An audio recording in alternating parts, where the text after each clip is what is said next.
Jadi aya huruf sa. Nah, sami sareng nu kalimah kahiji. Saur sang maha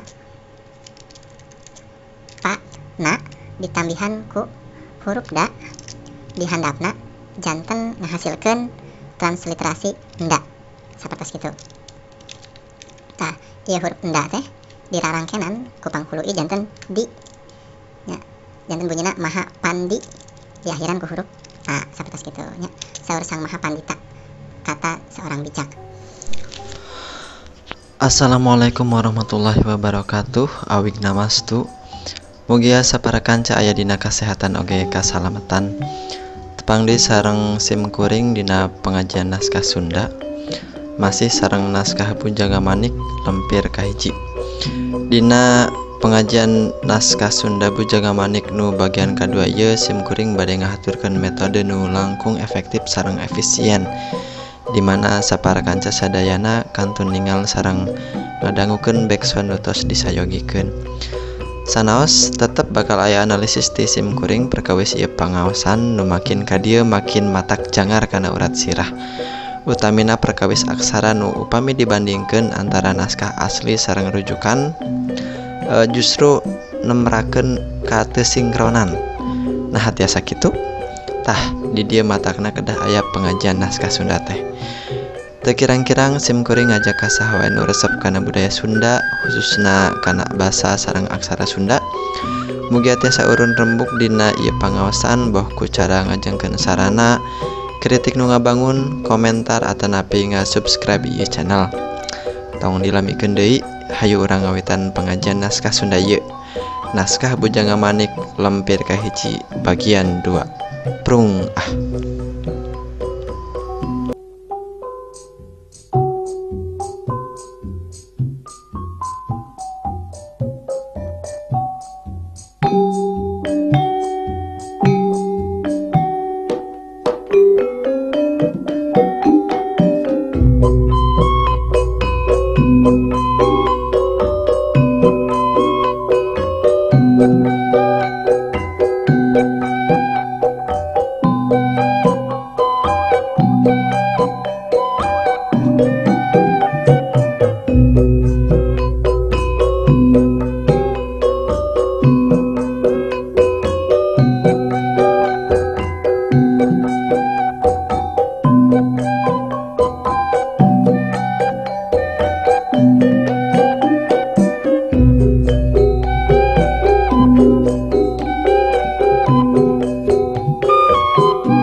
Sate acan diteraskeun ka kalimah salajengna sakitu heula transliterasi kalimah kasalapan dugi ka 14.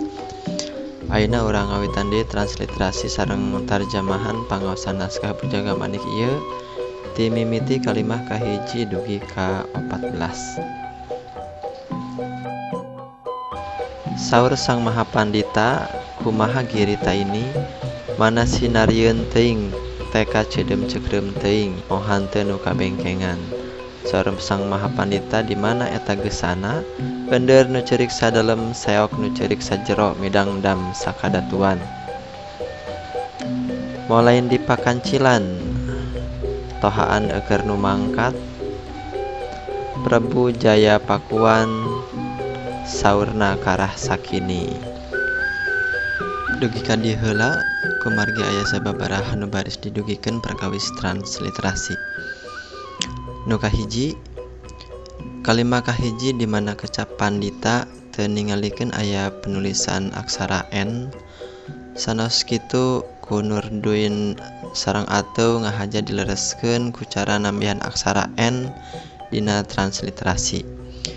Ieu kalepatan sajalan sareng nu dilakukeun ku penulis nyaeta Bujangga Manik Nyalira dina kalimah kagenep.